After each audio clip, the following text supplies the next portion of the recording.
절망과 미움과 두려움은 오래 살겠지 하고 착각하는 데서 생긴다.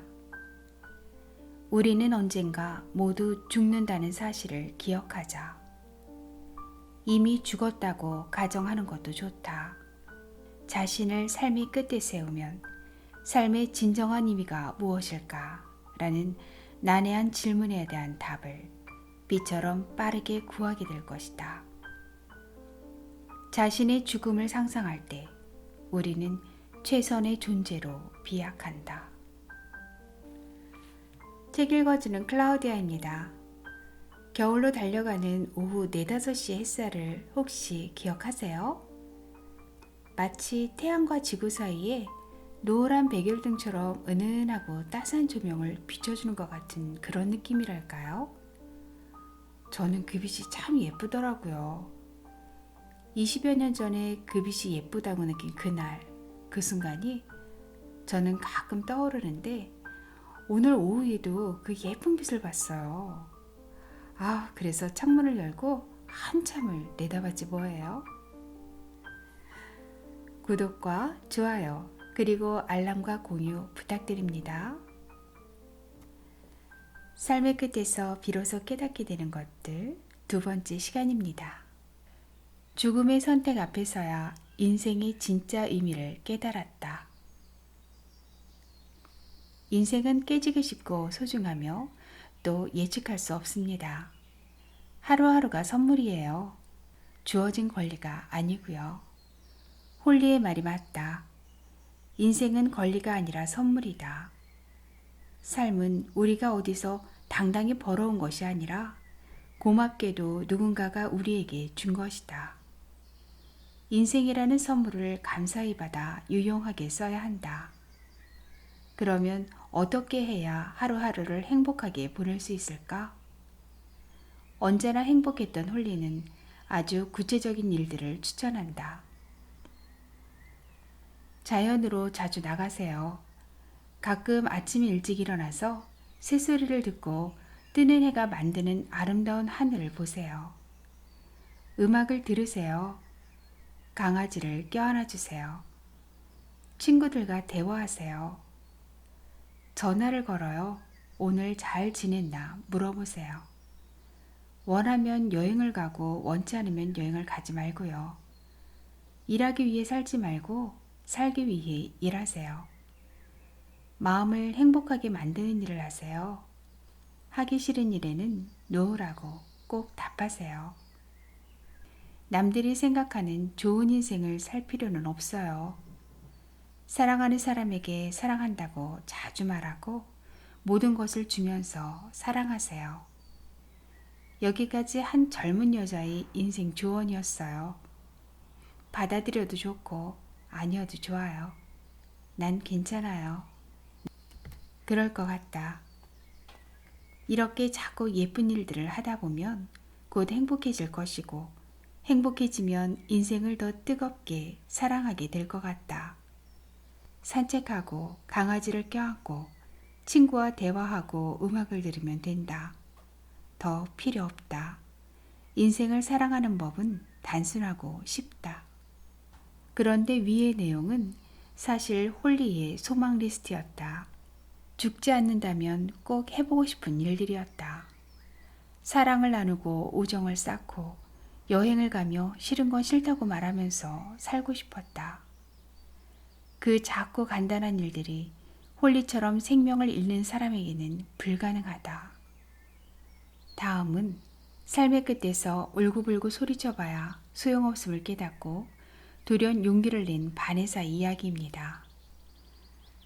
바네사는 죽음이 가까워지자 삶을 정리하는 여러 준비를 했다. 그 중 하나가 자신의 장례식에서 읽을 편지를 쓰는 일이었다. 그녀의 편지는 남달랐다. 눈물 나는 감상적 구절도 있었지만 성공적인 사회생활을 위한 조언도 많이 포함된 것이 특별하다. SNS에 공개된 그녀의 마지막 편지는 인생이 아름답다고 말하는 것으로 시작된다. 인생은 깨지기 쉬워서 아주 아름다워요. 내가 이렇게 빨리 세상을 떠날 줄 최악의 악몽에서도 상상하지 못했어요. 이 책이 다른 곳에서 소개한 호주 여성 홀리부처도 인생이 깨지기 쉽다고 표현했었다. 많은 사람이 삶의 끝에서 깨닫는 사실이다. 인생은 쉽게 바스러진다. 깨지는 것이 아름답다. 꽃잎처럼 금방 시들고 유리잔처럼 벼랑간 깨지기 때문에 삶은 아깝고 아름답다. 30대 중반에 삶을 마감해야 했던 바네사는 사랑하는 사람들에게 사회생활 성공 비법에 대한 조언을 몇 가지 했다. 아주 뛰어난 의견이다. 3가지 규칙이 있어요. 원하는 것은 적극적으로 추구하지 않으면 절대 가질 수 없어요. 또 분명히 요구하지 않으면 항상 노라는 답만 돌아와요. 그리고 앞으로 나아가지 않으면 계속 같은 장소에 있게 돼요. 더 중요한 황금률이 있어요. 따뜻한 사람이 되세요. 다른 사람 때문에 잔인해지지 마세요. 이 세상에 아주 쓴맛을 보여주고 싶을 때가 있겠지만 자신을 잃으면서까지 그럴 가치는 없어요. 그리고 안주하지 마세요. 일과 연애 등 무엇에서도 편하게 머물지 마세요. 당신이 원하는 것을 얻기 위해서 분투해야 돼요.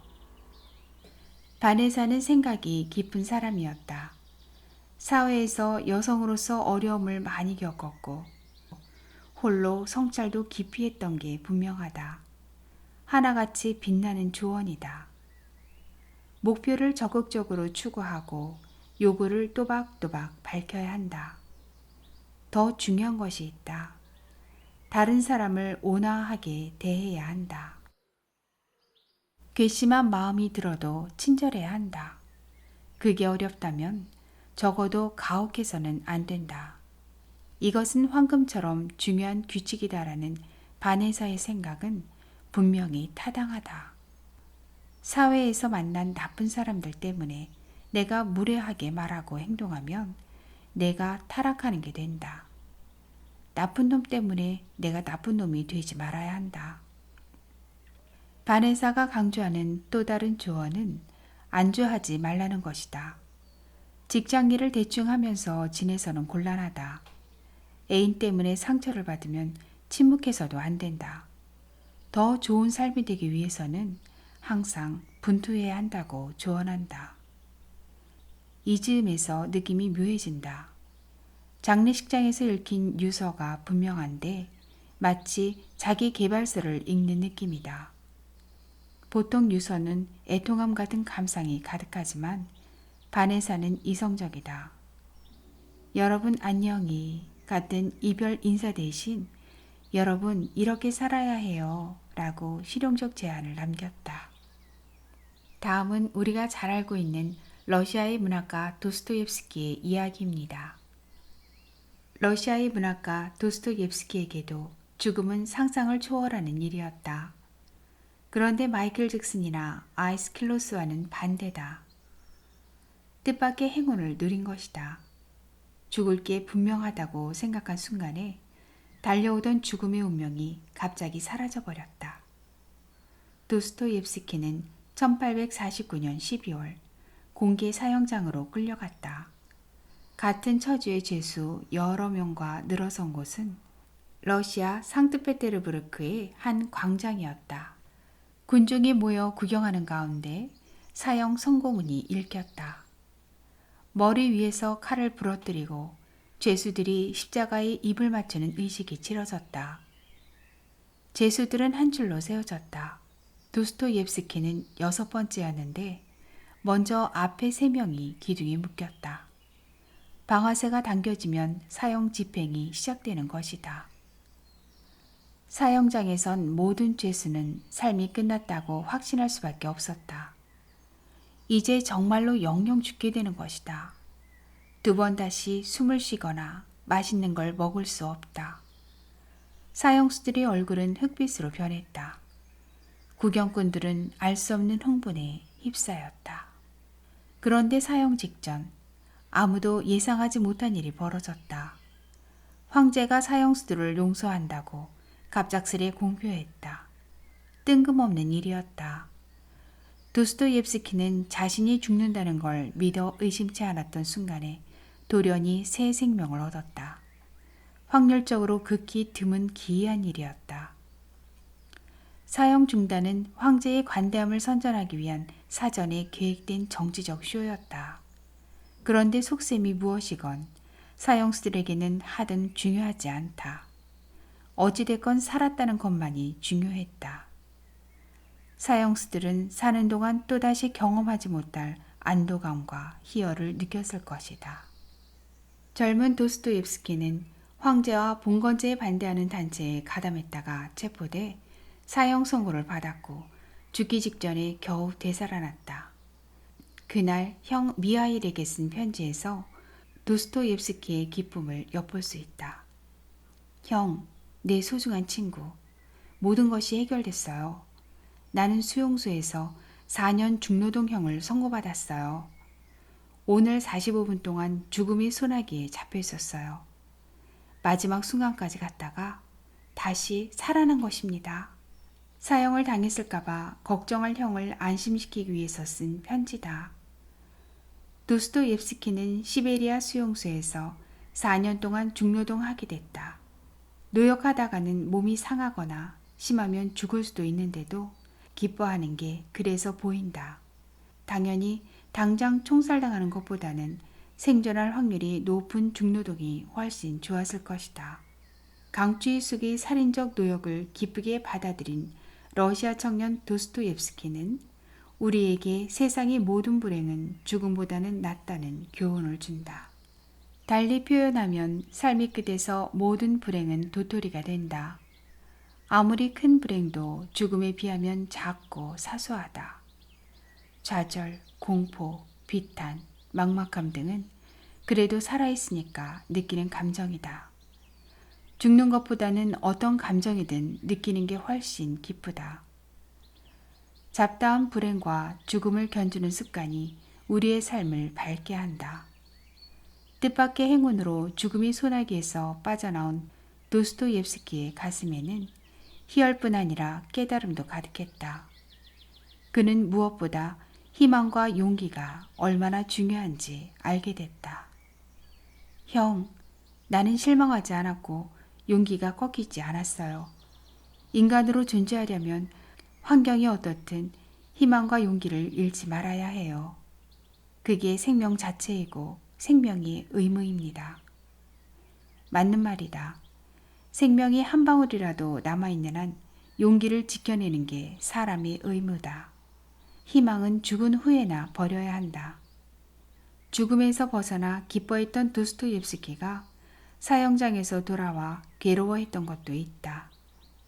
얼마나 자주 인생을 헛되이 허비했는지, 환상과 실수와 게으름, 그리고 삶에 대한 무지 때문에 얼마나 많은 시간을 잃었는지, 시간의 가치를 얼마나 몰랐는지, 내 마음과 정신에 반해 얼만큼 많은 죄를 저질렀는지 생각하면 내 심장이 피를 흘리는 듯합니다. 인생은 선물이고 행복입니다. 끝까지 함께 해주셔서 감사합니다. 오늘도 행복하고 평안한 하루 되세요.